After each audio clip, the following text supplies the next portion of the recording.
Thank you so much. We've been speaking with Senator Olushola, the Senate Chief Whip in Nigeria. He's been talking to us on several issues. We started with the constitutional amendment. Let's wrap up that conversation now. About 2/3 of Nigerian states, of the 36 states, cannot pay their workers. And it shows that you've told me at some point that it doesn't make sense for us to run as states and we cannot pay salaries. How do we get out of this quagmire? Look, you refer to the process we went through in the 7th National Assembly. In Yoruba part of Nigeria alone, there were demands for 14 new states. That is the type of political imbecility that surrounds the way we want to govern this country. I thank God that we didn't go through that process this time. Because give the average Nigerian a chance. The Bominans want their own state. So if the Bominans have a state, maybe I will have a chance of becoming governor. Maybe somebody from Kora will say, okay, we no longer will suffer the hegemony of the Ilorins. The truth is that there's a lot of silliness in our politics. And the silliness do not trace themselves to just the Constitution. There's recklessness in governance. There's recklessness in structure. For example, why must every state have the same number of ministries or thereabout? Why must you have ministry of this and that does nothing? You go to an office where you find that there are 3 cars, but then there are 11 drivers. And nobody says that system is not sustainable. When I was chairman of local government in Federal, I had a staff rule of about 264.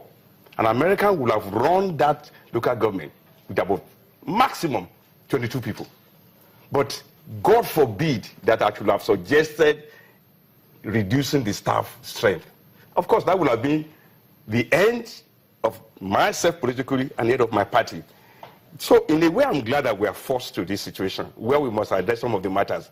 But fundamentally, we must also address what are the responsibilities given to the federal government, what are the ones given to the state government, and the way we share the money is sufficient proportion given to the states so that they can discharge such responsibilities. For example, education alone, which is pivotal, which is fundamental.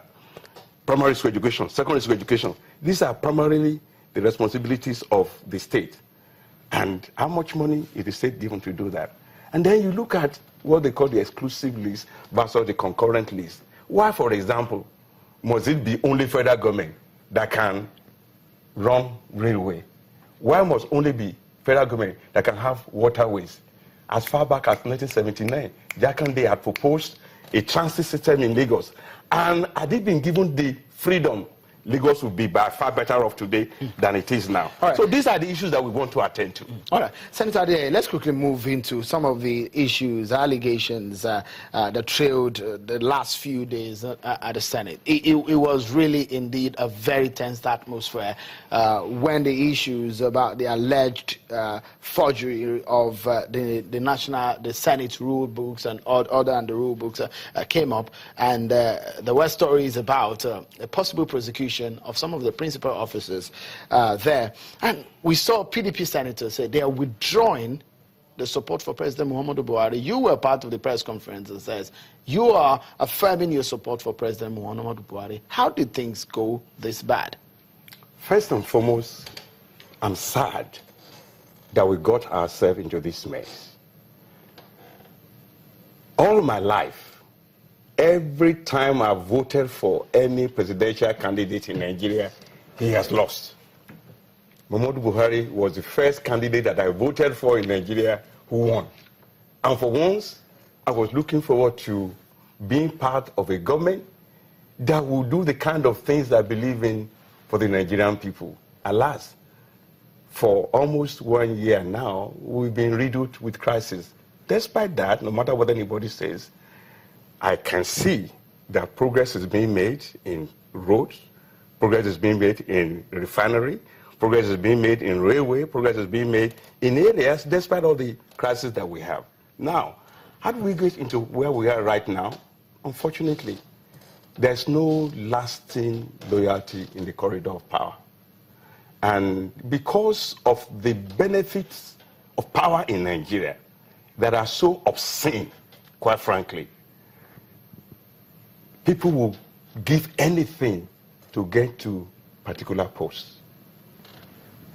And people will do anything to protect their turf.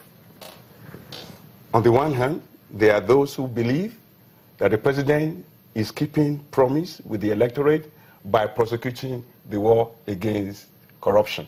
And in fact, praising him for not even sparing a principal officer of his own party, in the case of the Senate president. There are others who will say, look, the convention around the world is, you probably close your eyes so that you can at least have peace in your own party so that to prosecute the kind of agenda you want to prosecute. Either way, unfortunately, the president is pushed between the rock and the hard place.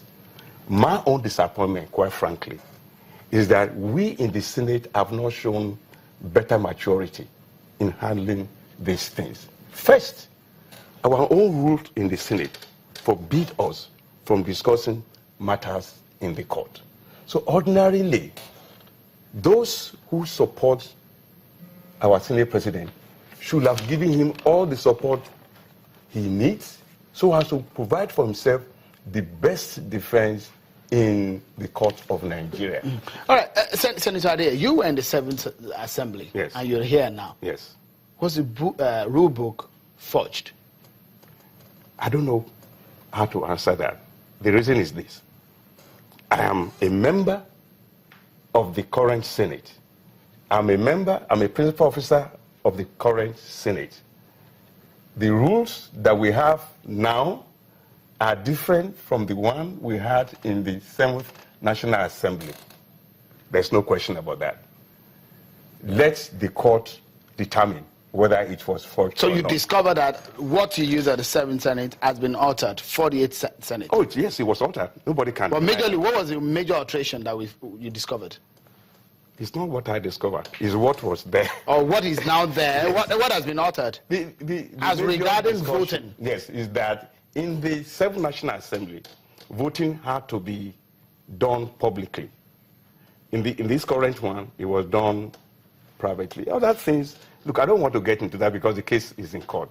It's not fair to me for me to delve into that because, first and foremost, I tell the whole world, Buhari Sharaki is my friend. That doesn't mean that I embrace everything he does, but he's my friend. And therefore, because he's my friend, I cannot always say everything that any other person would say. That having said, country must come first. My own sadness, as I've said, is that my own colleagues have not shown sufficient statesmanship in handling these things. Because, listen, these things get to court. Suppose you prove that that document has been forged. But again, please let me learn this one. It's important that everybody in Nigeria hears this. It's important, in particular, that everybody who loves the APC should hear this. If you get to court and you prove that the document has been forged, you then have to prove who forges the document. I leave the prosecution to do that. My own personal feeling is that it will be extremely impossible to prove that a man who was not in office in the 7th National Assembly is the one who forged it. All right. That's why I believe. Secondly, this is important. Secondly, right now, if politics is a game of number, Sharaki has the number in the Nigerian Senate. Let nobody deceive himself. And he can never be removed. It may be impossible to remove him. In current situation, it's impossible because a majority is not enough to remove him. By the rules of the Senate, you need 2/3 to remove a presiding officer. That number will not come. If that's the case, even if he loses the case in court right now, and they say somebody has forged the document, my own suspicion is that at the end of the day, a civil servant will be made the scapegoat. That civil servant will go to prison 2 years or 1 year. Whoever made him to forge the document will pay him plenty of money that the president would just be to him like going to Mr. Big. So the truth is that if you say that has been forged, and you can't prove that Charaki was involved in it, he will be a candidate for the rerun election. He will win again. That's the truth. Many thanks. And that's why I believe that some of these things, we have to be smart about it. Those who belong to your party. Yes. Professor Adeyeye, many thanks for coming on the program. The Senate Chief Whip, many thanks for coming on the program. Always a pleasure hosting you. God bless you. Well, many thanks also for being part of the program here, right here on Channels Television. I'm Sean Kimberley, and on behalf of the team, bye for now.